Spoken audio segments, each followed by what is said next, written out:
3 Flights of the Unlimited Peacock. A story of self-discovery.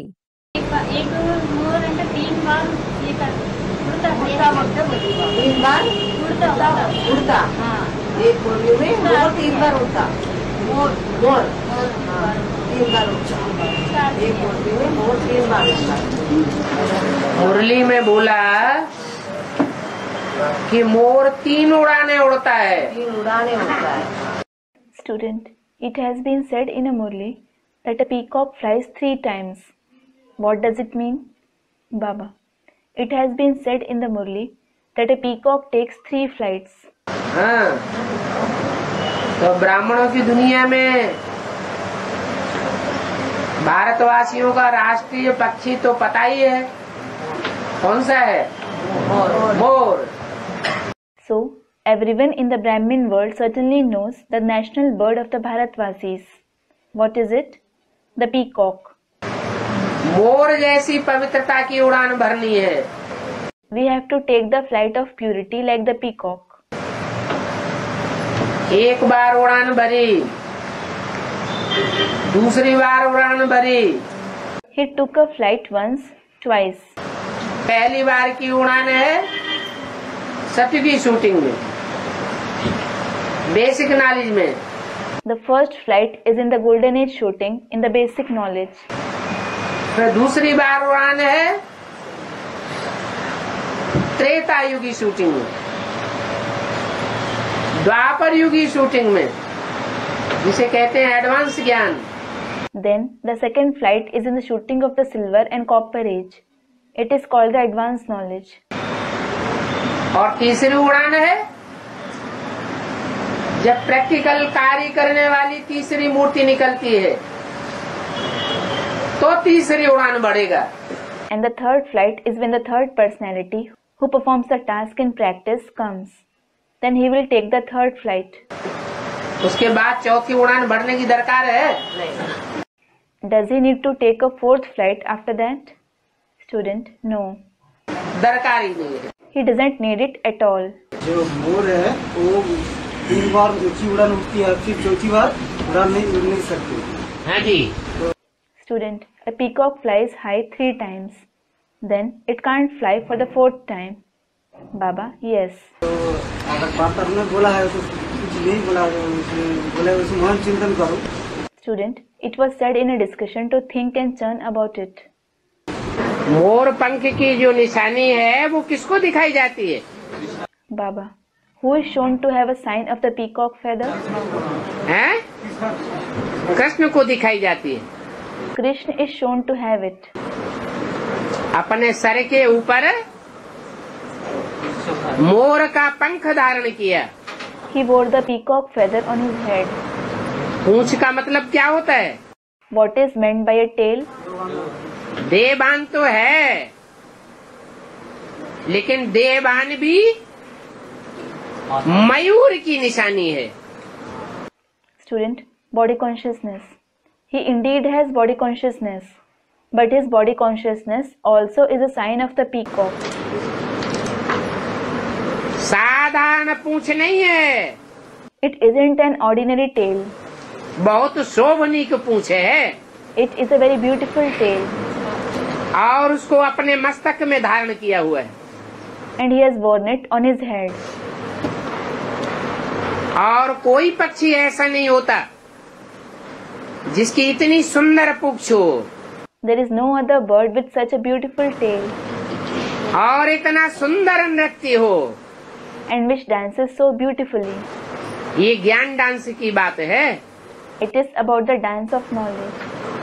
और उड़ान भरता है And when it flies, तो 3 ही उड़ान भरता है। it just takes 3 flights. कब की बात है? When is it about? कब से ये 3 उड़ानें शुरू होती है? From when do these 3 flights begin? 76 से पहली उड़ान, The first flight from 1976. 88-89 में दूसरी उड़ान, त्रेता युगी क्षत्रिय वर्ण की, The second flight of the Silver Age Kshatriya class in 1988-89.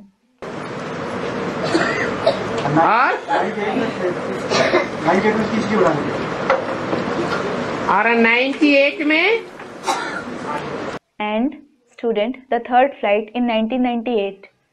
And in 1998, नहीं, 76 में पहली उड़ान 88-89 में पूरी होती है। no, the first flight that begins in 1976 is completed in 1988-89. 88-89 में दूसरी उड़ान शुरू होती है और 89 में पूरी होती है। The second flight begins in 1988-89 and it is completed in 1998. और तीसरी उड़ान उड़ता है कलयुगी शूटिंग की। And it takes the third flight in the Iron Age shooting. और तीसरी उड़ान भरने के बाद After taking those 3 flights, मोर को चौथी उड़ान भरते हुए नहीं दिखाया जाता। the peacock isn't shown to take a 4th flight. शास्त्रों में लिखा हुआ है, It has been written in the scriptures Brahma ने 3 बार सृष्टि रची that Brahma created the world 3 times और तीनों बार पसंद नहीं आई and he didn't like it all the 3 times. तो बिगाड़ दिया। So he destroyed it. चौथी बार के लिए नहीं कहते। This isn't said for the 4th attempt. इसका मतलब क्या हुआ What does it mean?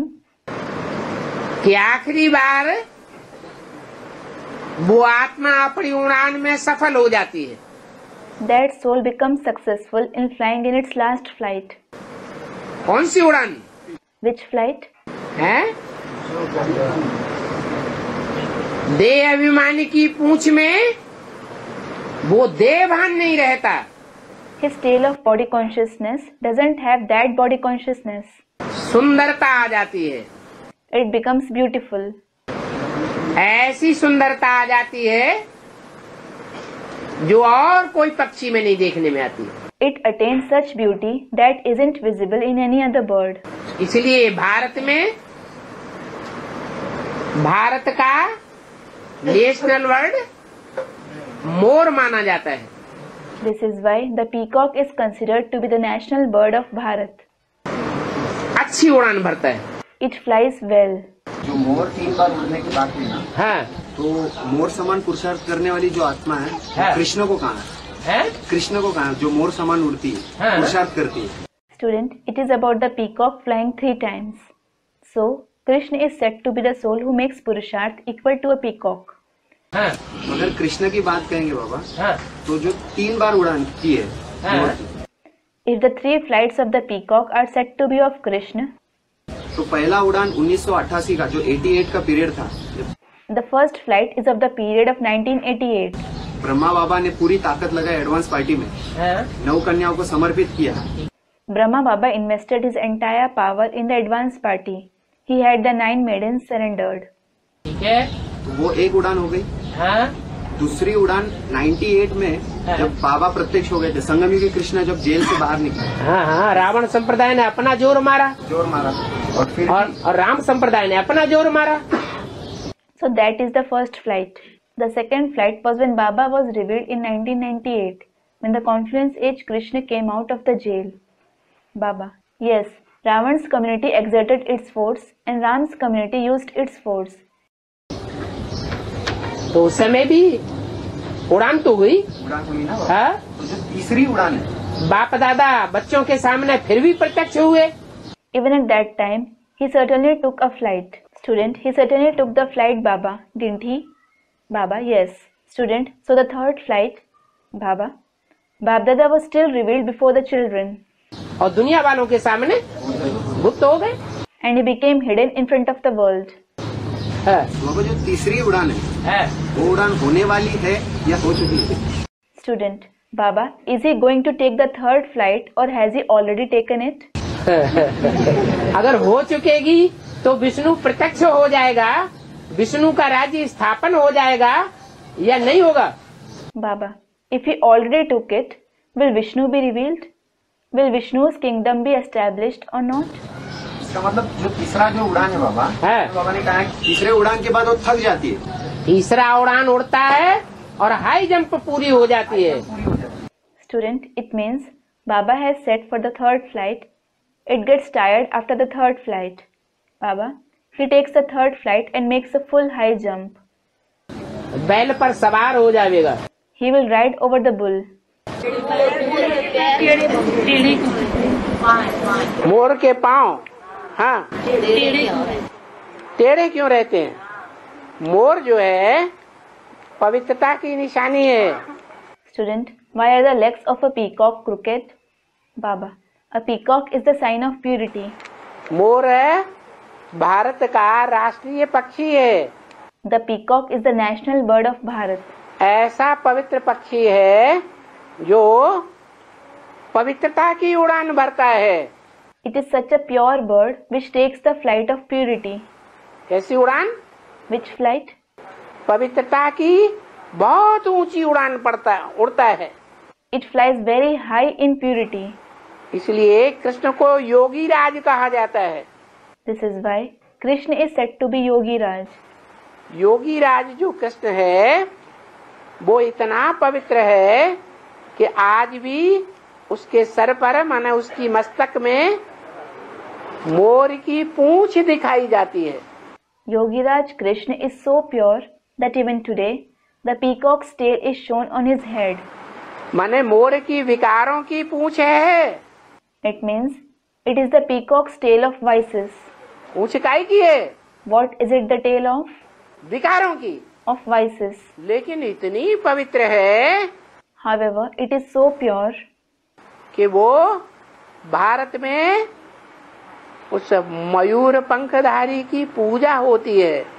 that the one who wears the peacock feather is worshipped in Bharat. मतलब क्या हुआ? What does it mean? वो विकारों में जाता नहीं है। It doesn't indulge in vices. उसकी जो विकारों की पूंछ है वो विकारी नहीं बनती है। Its tail of vices doesn't become vicious. अर्थात It means उससे गर्भ वाले बच्चों की पैदाइश नहीं होती है, गुआ चीची वाले बच्चों की। it doesn't give birth to the offspring who are born from the womb, who are born from excrements. माना जो मयूर के रूप में विकारों की पूंछ धारण करने वाला कृष्ण है। It means Krishna who puts on the tail of vices in the form of a peacock, भगवान के रूप में संसार में गाया हुआ है। who is praised as God in the world. वो ऐसी पवित्रता की उड़ान भरता है He takes such a flight of purity कि उससे विकारी बच्चे नहीं पैदा होते हैं। that vicious children aren't born through him. Vibration से राधा कृष्ण जैसे निर्विकारी बच्चे पैदा होते हैं। But the viceless children like Radha and Krishna are born through his vibrations. समझा? Did you understand? तो ऊंची उड़ान है या नीची उड़ान है? So, is it a high flight or a low flight? है ऊंची उड़ान है विकारों की पूंछ। It is a high flight. It is no doubt the tail of vices. दुनिया को वो पूंछ विकार की दिखाई देती है, It looks like the tail of vices to the world. लेकिन विकार की पूंछ होते हुए भी But despite being the tail of vices, मयूर पंख के रूप में आज भी पूजी जाती है। it is worshipped in the form of a peacock feather even today. आज भी Even today, उस मयूर पंख धारण करने वाले के शरीर को लिंग के रूप में शिव बाबा के मंदिर में पूजा जाता है। the body that puts on that peacock feather is worshipped in the form of a ling in Shiv Baba's temple. है सांप का दुश्मन है। Student, a snake doesn't come where there is a peacock feather. Baba, it is the snake's foe. सांप को खत्म कर देता है, विकारों के सांप को, Does it kill the snake of vices या रहने देता है? or does it let it survive? खत्म कर देता है। अगर विकार रूपी सांप उसका मुकाबला करेगा तो। It kills it if the snake-like vices confront it. और गले का हार बन के रहे तो कोई बात नहीं। And if they stay as a garland around his neck, there is no harm.